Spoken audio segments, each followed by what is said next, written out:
So బాబు గారు, గతంలో కూడా మనం చాలా సార్లు కాస్టింగ్ కౌచ్, మీ టూ మూవ్‌మెంట్, అడ్జస్ట్‌మెంట్‌లు, కాంప్రమైజ్‌లు వీటి గురించి మాట్లాడుకున్నాము. 5, 6 ఏళ్ల కింద తెలుగు ఫిల్మ్ ఇండస్ట్రీలో కూడా ఒక కమిటీని ఏస్తున్నాము అని చెప్పారు. ఇలాంటి issues on and of popup అయ్యి బయటికొస్తున్నాయి. దాని గురించి పెద్ద చర్చ జరగట్లేదా? యాక్షన్స్ తీసుకోవట్లేదా? అసలు ఏం జరుగుతోంది? Hema committee, justice Hema committee report 2019లో ఇష్యూ అయిందండి. 2024లో దాన్ని రిలీజ్ చేశారు. ఏం చెప్తుందండి మనకి ఇది? ఒక దిలీప్ అనేవాడు ఒక దుర్మార్గుడు. మలయాళీ ఫిల్మ్ ఇండస్ట్రీలో వాడు ఒక హీరో, ఒక సూపర్ స్టార్. ఒక ఫీమేల్ ఆర్టిస్ట్ ని, ఒక హీరోయిన్ ని ఒక గ్యాంగ్ ఆఫ్ పీపుల్ రేప్ చేస్తే ఇన్వెస్టిగేషన్ లో తేలింది ఏంటంటే, ఈ వెధవ దిలీప్ అనేవాడు హీ ఫండెడ్ దట్ ఆపరేషన్, ఆవిడ మీద ప్రతీకారం తీర్చుకోవటానికి. ఇది జరిగిన తర్వాత అసలు ఈ మలయాళం ఫిల్మ్ సెక్టర్లో ఏం జరుగుతుంది అని గవర్నమెంట్ పాపులర్ డిమాండ్ మీద ఇన్స్టిట్యూట్ చేసిన హేమా కమిటీ రిపోర్ట్ 2017లో ఆ ఇన్సిడెంట్ జరిగితే 2019లో హేమా గారు 290 పేజీల రిపోర్ట్ రాసి దాంట్లో 50 పేజీలకు పైన యాక్చువల్ విక్టిమ్స్, వారు నేమ్ చేసిన అబ్యూజర్స్ ఆర్ పర్పెట్రేటర్స్ ఉన్నవి, దాన్ని రిడాక్ట్ చేసి రిలీజ్ చేయండి అని చెప్పడం. తర్వాత జాగ్రత్త, ఈ రిపోర్ట్ అందరికీ చూపించద్దు, చాలా సెన్సిటివ్ ఇన్ఫర్మేషన్ ఉంది, విక్టిమ్స్ ఒప్పుకుంటేనే అన్నది చాలా ఇంపార్టెంట్ ప్రిన్సిపల్ కదండి, కాబట్టి డు నాట్ రిలీజ్ అని ఆవిడ చెప్పారు. బట్ 2017 ఇన్సిడెంట్ కి 2019లో జస్టిస్ హేమా గారు రిపోర్ట్ రాసేస్తే మనకి 2024లో దాని గురించి గవర్నమెంట్ చెప్పింది. గవర్నమెంట్ వాజ్ నాట్ ఫ్రీ, ఎందుకంటే జడ్జి గారే చెప్పారు మీరు రిలీజ్ చేయొద్దు అని. మీరు అన్నారు కదా, ఇప్పుడు ఎవరు మాట్లాడట్లేదు, హీరోస్ ఎవరు మాట్లాడట్లేదు. నేను ఇది మొదటిసారి కాదు కదండి, 2018లో శ్రీరెడ్డి గారి విషయం వచ్చినప్పుడు నేను మా అన్న ఆర్గనైజేషన్ని దుకాణం బంద్ చేయాలి అని చెప్పాను. నేను అప్పటి toxic atmosphere in the film sector ఏదైతే ఉందో దాన్ని కౌంటర్ చేయటానికి హ్యూమన్ రైట్స్ యాక్టివిజం కావాలి, ఈ ముసలి మొగ ప్రొడ్యూసర్లు, యాక్టర్లు వీళ్ళ ద్వారా ఏమీ జరగదు అని నేను అప్పుడు అన్నాను. ఆ విషయం విన్నాక చాలా మంది సినిమాల్లో ఉన్న వాళ్ళు కోపంగా రియాక్ట్ అయ్యారు. ఇప్పుడు ఒక సప్లిమెంటరీ క్వశ్చన్ మీరు అడిగిన దానికి నేను యాడ్ చేస్తానండి, ప్లీజ్. మలయాళం ఫిల్మ్, నేను ఇండస్ట్రీ అని కావాలని అనట్లేదు, ఎందుకంటే లీగల్గా అది ఇండస్ట్రీ కాదు, అదొక యాక్టివిటీ అంతే.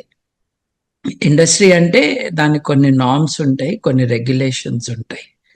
ఇండస్ట్రీ చేయొచ్చు కానీ కాలేదు. మగవాళ్ళు ఏం మాట్లాడలేదని మీరు అంటున్నారు, ఆడవాళ్ళు మాట్లాడారా?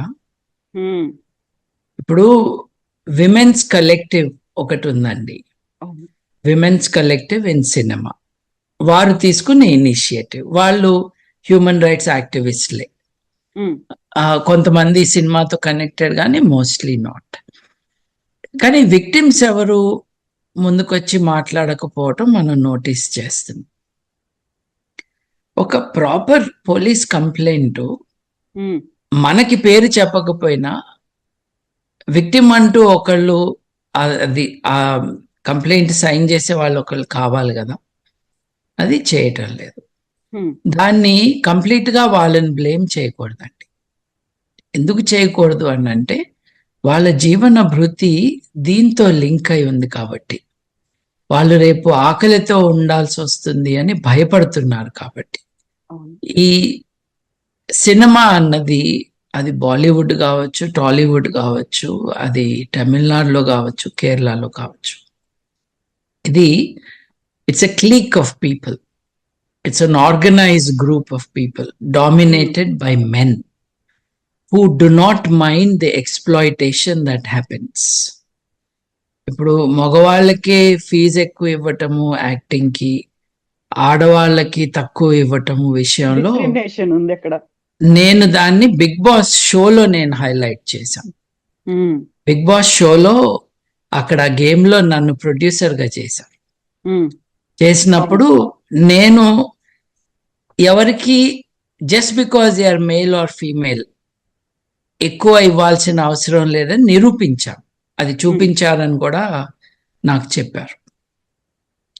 ఒక ఈక్వల్ రైట్స్, ఈక్వల్ డిగ్నిటీ ఉన్న సొసైటీ కోసం మనం ప్రయత్నిస్తున్నప్పుడు various sectors create resistance which needs to be addressed.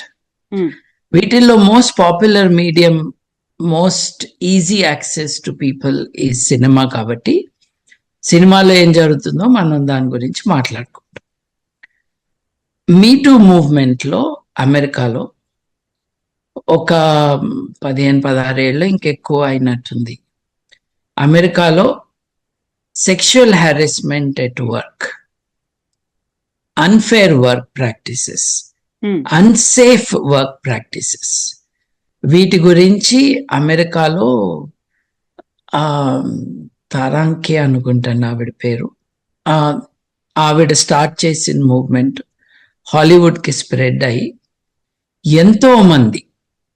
ఎంతో మంది ఆడవారు ముందుకొచ్చి తమని ఎవరు అబ్యూస్ చేశారో చెప్పారు.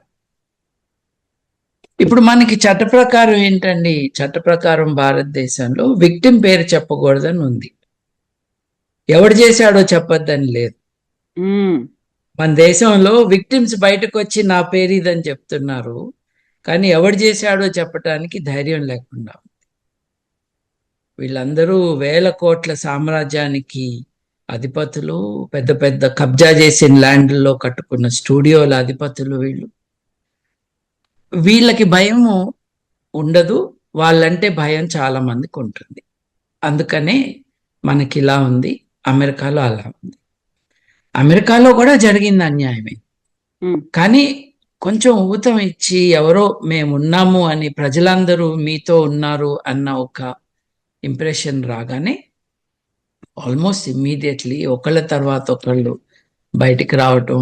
హార్వే వైన్స్టైన్ లాంటి వాడిని, అసలు the top most movie mogul in that country, వాడిని లోపల పెట్టేశారు. వాడు ఇంకా లోపలే ఉన్నట్టు ఇన్నేళ్ల నుంచి. So it is possible that people have to come out.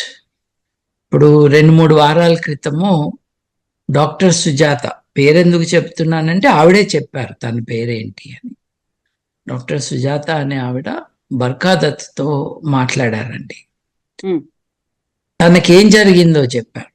తనకి 16వ ఏట నుంచి తనని గ్రూమ్ చేయటం, తన 18వ ఏడు వచ్చేటప్పటికల్లా తన్ని రేప్ చేశాడు ఒక పెద్ద డైరెక్టర్ తమిళ్ సినిమాలో అని ఆవిడ చెప్పారు. అది వింటూ ఉంటే ఒళ్ళు జలధరిస్తుంది, కంట్లో నీళ్ళు వస్తాయి. ఓపెన్ గా చెప్పేశారు ఆవిడ, ఎలాక్వెంట్ గా చెప్పారు. కానీ ఆవిడ కూడా డైరెక్టర్ పేరు చెప్పలేదు. సో అందరూ ఒకళ్ళని పట్టుకుని ఒకళ్ళు ఏడ్చుకుని వెళ్ళటమే కానీ తప్పు చేసిన వాడిని పట్టుకునే అవకాశం లేకుండా అయిపోతా ఉంది వ్యక్తి. ఆవిడ డాక్టర్ గారు, ఆవిడన్నా చెప్పు ఉండాల్సింది. కానీ విక్టిమ్ ని మనం డిమాండ్ చేసే అంత దుర్మార్గంగా ఉండకూడదండి. వాళ్ళని ఎంకరేజ్ చేయొచ్చు అంతే.